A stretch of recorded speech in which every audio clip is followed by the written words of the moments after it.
आप सब जानते हैं कि किस कदर महंगाई चरम पर है। आसमान छूती महंगाई को लेकर पूरे देश में हम लोग महंगाई पर चर्चा कार्यक्रम आयोजित कर रहे हैं। 17 से 23 तारीख के बीच में सभी जिलों में एवं सभी विधानसभा क्षेत्रों में यह कार्यक्रम किया जाएगा। और जिस तरह से प्रधानमंत्री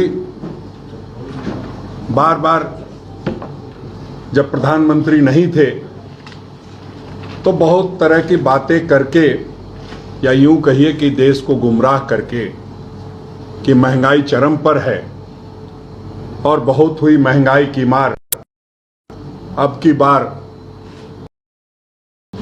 ज़्यादा आपको पता है किस तरह से होर्डिंग्स लगाए गए थे। और जब जब महंगाई चरम पर होती है तो कांग्रेस पार्टी अपने दायित्व का निर्वहन करती है। पूरे प्रखंड में, पूरे पंचायत में, सभी जगहों पर की गई।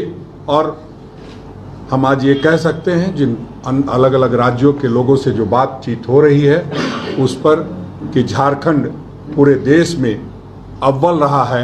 पूरे देश में जो आज़ादी की गौरव यात्रा हुई है उसमें सबसे पहले स्थान पर जो हमें बातचीत से लगता है वो रहा है। और आने वाले समय में अभी मूल्यांकन हो रहा है। अखिल भारतीय कांग्रेस पार्टी इन चीज़ों को भी क्लियर करेगी कि कहाँ कितना सफल यात्रा हुआ है। आप सब जानते हैं कि जिस तरह से महंगाई की मार पड़ रही है और माँ से महंगाई और माँ से माँ होती है, और जिस तरह से प्रधानमंत्री जी माँ से महंगाई और माँ से माँ की बात करके आए थे और कहते थे कि आग से जो धुआं निकलता है उससे कई माँओं का आँख जो है आँखों से अंधी हो जाती हैं, आँखों में कुछ दिखाई नहीं पड़ता है। वो तमाम माएँ जो है आज सवाल पूछ रही है कि जो आपने गैस का चूल्हा दिया था और जो गैस का सिलेंडर दिया था उसको कैसे भरवाएं। 450 का गैस का सिलेंडर 1000 रुपये का हो गया। तो आपने वो जो काम किया है वो मोबाइल कंपनियों की तरह किया है कि सिम फ्री में देंगे और चार्ज बढ़ाते जाएंगे। पहले 149 का दिया और अब पता नहीं कितने 149 का है और सभी लोगों को अवेल करना पड़ रहा है। वो चाहे 2G हो, 3G हो, 4G हो, 5G करके कीमतें बढ़ाई जा रही है। सबका स्पीड वही है जो पहले था। तो सिर्फ और सिर्फ पूंजीपति मित्रों के लिए प्रधानमंत्री जी काम करते हैं। हम प्रधानमंत्री जी से आग्रह करेंगे, निवेदन करेंगे, विनती करेंगे कि आप जो है पूंजीपति मित्रों की चिंता छोड़ करके देश के लोगों की चिंता कीजिए। तभी इस देश का भला होगा और तभी ऐसा लगेगा कि जो बातें आप कह करके आए थे उस बात पर कायम है। आप जानते हैं कि आज ही की खबर बता रहा हूं। अभी प्रेस कॉन्फ्रेंस करने से पहले, चूंकि प्रधानमंत्री जी को इसमें बड़ा चुटकी लेने में मजा आता है कि कांग्रेस जब प्रेस कॉन्फ्रेंस करे तो ऐसा कुछ छोड़ो जिससे कि उनकी जो बातें हैं वो इस तरह की लगे कि तुम चाहे कुछ भी बोलो, हम अपना काम करते रहेंगे। जब प्रधानमंत्री जी को मालूम है कि पूरे देश में आज से महंगाई के खिलाफ जो है कार्यक्रम चलाया जाएगा, महंगाई पर चर्चा की जाएगी, तो आज एक निर्णय आता है कि 1 साल के बच्चे को भी अब फुल टिकट लगेगा। मतलब अपने आप गोद में सुलाइए और पूरे बर्थ का पैसा दीजिए।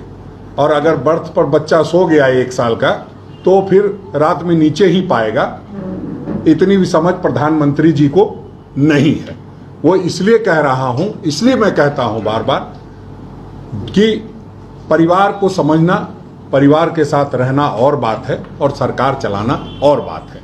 पारिवारिक अगर चीज़ों को देखेंगे तो निश्चित रूप से ऐसा लगेगा कि ये कार्रवाई ठीक नहीं है। अब 1 साल से ऊपर के बच्चों को अगर फुल किराया देना पड़े, सीनियर सिटीजन्स के लिए हम लोगों ने इतनी अच्छी व्यवस्था की, बीच में उसको पूरी तरह से खत्म कर दिया गया। जो सीनियर सिटीजन को छूट मिलती थी ट्रेन में, वो भी खत्म कर दिया गया। वर्ष 13-14 में जिस तरह से प्रधानमंत्री जी बात करते थे, वो किसी से छुपा नहीं है। 8 साल से ज़्यादा हो गए, महंगाई, बेरोजगारी कम होने का नाम नहीं ले रही है। आप देखेंगे तो विभिन्न जो इनकी नीतियां हैं, आर्थिक नीतियां हैं, उसके कारण महंगाई रिकॉर्ड स्तर पर है। बीते 14 महीने से महंगाई दर दोहरे अंकों में है। पेट्रोल, डीजल, सीएनजी एवं रसोई गैस से लेकर अनाज, दाल, कुकिंग ऑयल जैसी जरूरी चीज़ों की कीमतें आसमान छू रही हैं। अब तो सब कुछ आटा, चावल, दही, पनीर, शहद जैसी जो रोज़मर्रा की ज़िंदगी में चीज़ें यूज होती है, उस पर भी जीएसटी लगा करके, हॉस्पिटल के बेड पे जीएसटी लगा करके, पेंसिल शार्पनर पे जीएसटी लगा करके, कि अब जो है सरकार अस्पताल में जाने वाले लोगों से भी 18% लेने से चूकेगी नहीं। मतलब सीधा है, मरने से लेकर के श्मशान जाने तक आपको टैक्स देना है। आप अगर मरणासन स्थिति में हॉस्पिटल के बेड पर हैं, तो ये मत समझिएगा कि इससे आपको मुक्ति मिल जाएगी, या यूँ कहिए कि आपका निधन हो जाएगा, तो आपको श्मशान घाट के जो सामान बिकते थे उन पर भी टैक्स लगा दिया गया। तो हम समझते हैं जिस तरह से पेट्रोल डीजलों की कीमत में आप देखेंगे तो 2021 और 22 में 78 बार पेट्रोल की कीमतों में बढ़ोतरी की गई, 76 बार डीजल की कीमतों में बढ़ोतरी की गई।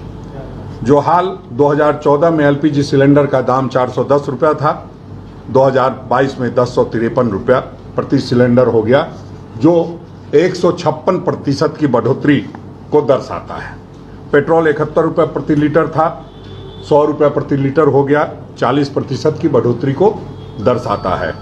सरसों तेल 90 रुपये प्रति लीटर था, 200 रुपये प्रति लीटर हो गया, 122% वृद्धि को दर्शाता है। आटा 22 रुपये प्रति किलो था, आज 35 से 40 रुपये प्रति किलो मिल रहा है, जो 81% बढ़ोतरी को दर्शाता है।